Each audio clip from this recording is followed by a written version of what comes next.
வணக்கம். நான் முருகன். திராவிட முன்னேற்ற கழகத்தினுடைய ஆட்சியில் ஸ்டாலின் அவர்கள் புகையில் போதையில் மயங்கி கிடக்கிறாரா அப்படிங்கிற சந்தேகம் நமக்கு இருக்குது. அதை பற்றி சுருக்கமாக பார்க்கலாம். சேனல் பார்க்குற நீங்கள் சப்ஸ்கிரைப் பண்ணி எங்களுக்கு ஆதரவு கொடுத்தீங்கன்னா சேனல் வீடியோ போடுறது எங்களுக்கு ஆர்வமாக இருக்கும். சரி, ஒரு நாட்டினுடைய மக்கள் எல்லாமே புத்திசாலிகளாக இருந்து எந்த விதமான பயனும் கிடையாது. அந்த நாட்டினுடைய மன்னர் ஆட்சியாளர் புத்திசாலியாக இருந்தால் தான் அந்த நாட்டுக்கும் அந்த நாட்டு மக்களுக்கும் நன்மை தரும் அப்படின்னு ஒரு வாசகம் இருக்குது. அதே போல் தற்பொழுதுடைய ஆட்சியாளர்கள் புத்திசாலிகளாக இல்லாத இருந்தாலும் சரி, மக்களுக்கு நன்மை செய்யவிடலாலும் சரி, கெடுதல் செய்யாமல் இருந்தால் பரவாயில்ல. தற்பொழுது முதலமைச்சர் ஸ்டாலின் அவர்கள் புகழ் போதையில் மயங்கி கிடக்கிறாரோ அப்படிங்கிற ஒரு சந்தேகம் நான் ஒட்டுமொத்த நாட்டு மக்களுக்கு எல்லாமே வந்திருக்கு. அதற்கு என்ன காரணம் அப்படின்னு சொல்லி பார்க்கலாம். பதவி வரும்பொழுது பணிவு வர வேண்டும் சொல்லுவாங்க. அதற்கு பதிலாக முதலமைச்சர் ஸ்டாலின் அவர்களுக்கு பணிவுக்கு பதிலாக விளம்பரம் தான் வரணும் அப்படின்னு நினைக்கிறார் போல. அதனால சென்ற இடமில்லாமல் திராவிட முன்னேற்ற கழகத்தினுடைய தலைவர் ஸ்டாலின் அவர்களுக்கு விளம்பர அரசியல் தான் தற்பொழுது நடந்து கொண்டிருக்கிறது. முதல்வர் இதை தான் விரும்புகிறாரோ என்று தெரிந்து கொண்டு அவரை சுற்றி இருக்கிற எல்லாமே அவருடைய கண்ணுக்கு தெரிந்தவர்கள் மேலே அவரை பாராட்டுவதிலும் விளம்பரம் செய்வதிலேயே குறியாக இருக்கிறாங்க. நாட்டு மக்களுடைய குறைகளும் குற்றங்களும் அவருக்கு கண்ணுக்கு தெரியாமல் பார்த்து கொண்டிருக்கிறார்களோ அப்படிங்கிற சந்தேகம் நமக்கு இருக்கிறது. அதற்கு காரணம் சமீபத்தில் முதலமைச்சர் ஸ்டாலின் அவர்கள் தன்னுடைய சொந்த தொகுதியான கொளத்தூர் தொகுதிக்கு போகிற இடத்துல பெண்கள் எல்லாமே ஷூட்டிங் நடத்துகிற பெண்கள் எல்லாமே 2000-3000 பணம் கொடுத்து குரூப் டான்ஸ் ஆட வச்சு முதலமைச்சரை வரவேற்கிறாங்க. அதை ஏற்பாடு செய்தவர் அமைச்சர் சேகர் பாபு அவர்கள்.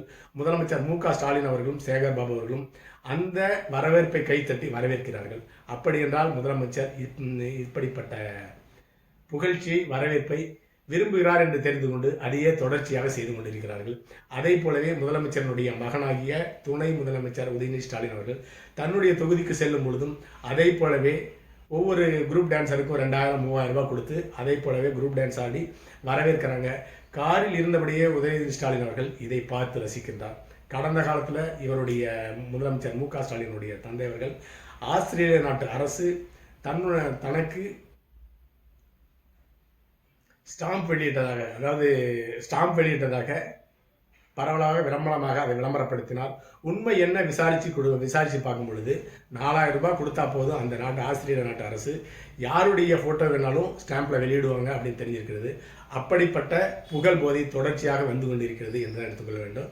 முதல்ல அவருடைய தந்தை ஸ்டாலின் அவர்கள் புகழ் போதையில் மயங்கியிருந்தார். அவருடைய மகன் ஸ்டாலின் அவர்கள் தற்பொழுது புகழ் போதையில் மயங்கி கிடக்கிறாரு. அவருடைய மகன் அதாவது கருணாநிதி அவர்களுடைய பேரன் உதயநிதி ஸ்டாலின் அவர்களும் புகழ் பாடுவதையே விரும்புகிறார்கள் என்று தெரிகிறது. தற்பொழுது முதலமைச்சர் ஸ்டாலின் அவர்களுடைய புகைப்படத்தை வைத்துக்கொண்டு ஆப்பிரிக்கா நாட்டில் இருக்க தான்சானியா நாட்டு நடன குழுக்கள் எல்லாமே ஆட்டம் பாடி ஆர்ப்பாட்டம் தான் தெரிவிச்சிருக்கிறாங்க. அவர்கள் கூறிய காரணம், தமிழ்நாட்டில் தேனாரும் பாலாரும் ஓடுது, அங்கு கல்வி உணவு எல்லாமே இலவசமாக கொடுக்கப்படுகிறது, அதை பாராட்டி இந்த டான்ஸ் ஆடுறோம் அப்படின்னு சொல்லிட்டு இணையதளத்தில் அதை பரவிட்டிருக்காங்க. அந்த வீடியோவை எடுத்து திராவிட முன்னேற்ற கழகத்தை சேர்ந்த ஐடி விங்க எல்லாமே தமிழகத்தில் உள்ள ஊடகங்களுக்கெல்லாம் கொடுத்து தமிழக முதலமைச்சர் ஸ்டாலினுடைய புகழ் ஆப்பிரிக்கா நாட்டில் டான்ஸியா நிலை வரை பரவி கிடக்குதுன்னு சொல்லியிருந்தாங்க. என்ன அப்படின்னு சொல்லிட்டு விசாரிக்க போகணும் தான் தெரியுது. அந்த நடனக்குழு 3000 ரூபாய் கொடுத்தா போதும் இணையதளத்தில் யாருடைய புகழ் பாடி டான்ஸ் ஆடணும் அந்த புகைப்படத்தை பதிவிறக்கம் செஞ்சு அவரை புகழை பாடி அந்த வீடியோ இணையதளத்தில் பதிவேற்றம் செஞ்சிருவாங்க. அப்படிதான் முதலமைச்சர் ஸ்டாலினுடைய புகைப்படமும் தான்சானியா நாட்டு நடன குழுக்களால் ஆடி பாடி பரிமாறப்பட்டிருக்கிறது. அதை தான்சானிய மக்கள் பார்வையிடுவதாக பொய்யாக தமிழ்நாட்டில் திராவிட முன்னேற்ற கழகத்தை சேர்ந்த ஐடி விங்க எல்லாமே பரப்பி கொண்டிருக்கிறார்கள். அடுத்ததாக முதலமைச்சர் ஸ்டாலின் அவர்கள் ஒரு 10 நாளைக்கு முன்னால தஞ்சாவூருக்கு சுற்றுப்பயணம் மேற்கொண்டிருந்தார். அப்பொழுது முதலமைச்சருடைய வருகைக்கு எதிர்ப்பு தெரிவித்து அந்த விவசாயிகள் எல்லாமே கருப்பு கொடி காட்டி ஆர்ப்பாட்டம் நடத்தினாங்க. அப்படி ஆர்ப்பாட்டம் நடத்திய விவசாயிகள் எல்லாமே காவல்துறையால் துரத்தி விரட்டி கைது செய்யப்பட்டார்கள். ஏன்னு கேட்டீங்கன்னா, முதலமைச்சருக்கு எதிர்ப்பு தெரிவித்தது அந்த கட்சியினருக்கு பிடிக்கவில்லை, முதலமைச்சருக்கு பிடிக்கவில்லை. ஆனால் ஒரு நாட்டினுடைய முதலமைச்சராக இருக்கிறவர் அப்படி கைது செய்யப்பட்ட விவசாயிகளை அழைத்து உங்களுடைய குறை என்ன, அதை நிவர்த்தி செய்யணும்னு சொன்னதான் மிக சரியாக இருக்கும். அதை விடுத்து தன்னுடைய கண்ணில் தனக்கு எதிராக கருப்பு கொடி காட்டியவர்கள்லாம் தோன்றவே கூடாதுன்னு சொல்லிட்டு விரட்டி கைது செய்யப்பட்டிருக்கிறார்கள். இந்த விவசாயிகள்கிட்ட தான் 2026 சட்டமன்ற தேர்தலுக்கு வாக்கு பெற முதலமைச்சர் மீண்டும் போக வேண்டியிருக்கும் அப்படிங்கிறத அவர் மறந்து விட்டார். அதற்கு பதிலாக விளம்பரம் பணத்தை கொடுத்து விளம்பரம் செஞ்சால் போதும், எப்படி வென்றாலும் வெற்றி பெறலாம் அப்படின்னு அவர் நினைப்பது தான் இதற்கு காரணம். 2026 சட்டமன்ற தேர்தலுக்கு இந்த விளம்பர அரசியல் கை கொடுக்காது என்பது உண்மை. திராவிட முன்னேற்ற கழகத்தினுடைய ஆட்சி மோசமான திசையை நோக்கி பயணித்துக் கொண்டிருக்கிறது அப்படின்னு நன்றாக தெரிகிறது. சென்னை ஐஐடி பாலியல் குற்றத்தில் ஈடுபட்ட திராவிட முன்னேற்ற கழகத்தை சேர்ந்த நபர் அதே திராவிட முன்னேற்ற கழகத்தை சேர்ந்த அமைச்சரால் தன்னுடைய அதிகாரத்தை மேம்படுத்தி காப்பாற்ற முயற்சி செய்யப்படுகிறது. அது நடந்து திராவிட முன்னேற்ற கழகத்தினுடைய ஆட்சியில் அது ஆட்சியாளர்களுக்கு கெட்ட பெயர். அடுத்ததாக ஒரு வருடத்திற்கு முன்னாக பெண் ஏடிஜிபி தன்னுடைய உயிருக்கு ஆபத்து அப்படின்னு சொல்லிட்டு சென்னை உயர்நீதிமன்றத்தில் வழக்கு தொடர்றாரு. அதாவது பதவியில் இருக்கிற ஒரு பெண் டிஜிபிக்கே உயிருக்கு ஆபத்து இல்லை அப்படிங்கிற ஒரு நிலை ஏற்பட்டிருக்கிறது திராவிட முன்னேற்ற கழகத்தினுடைய ஆட்சியில். அடுத்ததாக தற்பொழுது 17 வயது மைனரை கடத்தியதற்காக ஒரு ஏடிஜிபி தற்பொழுது சென்னை உயர்நீதிமன்றத்தால் கைது உத்தரவுக்கு ஆளாகிட்டிருக்கிறார். இப்படிப்பட்ட அவல நிலை தான் தற்பொழுது நடந்து கொண்டிருக்கிறது. அதே போலவே திராவிட முன்னேற்ற கழகத்தை சேர்ந்த பொறுப்பாளர் தன்னுடைய 2வது மனைவியை அடித்து துன்புறுத்தி காயப்படுத்தி பாலியல் தொல்லை கொடுத்து உயிருக்கு அச்சுறுத்தி கொலை மிரட்டல் விடுத்திருக்கிறார். அவர் மீது இன்னும் வழக்கு பதிவு செய்யப்படவில்லை, கைது செய்யப்படவில்லை. இப்படிப்பட்ட அலங்கோல ஆட்சி தான் திராவிட முன்னேற்ற கழகத்தினுடைய ஆட்சியில் நடந்து கொண்டிருக்கிறது. அதை மறைப்பதற்காக விளம்பர அரசியலும் ரோட் ஷோவும் மோடியை போல நடத்தி கொண்டிருக்கிறார் முதலமைச்சர் மு க ஸ்டாலின் அவர்கள். அடுத்ததாக 2021 வெற்றி பெறுவதற்கு முன்பாக வாக்குறுதியாக தாங்கள் ஆட்சிக்கு வந்தால் தமிழ்நாட்டில் விலைவாசியை குறைக்கிறனாங்க.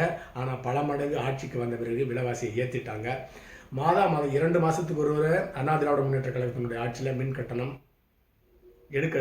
கணக்கிடப்பட்டது. நாங்கள் ஆட்சிக்கு வந்தால் மாதம் மின் கணக்கீடு கொண்டு வரப்படும் சொன்னாங்க.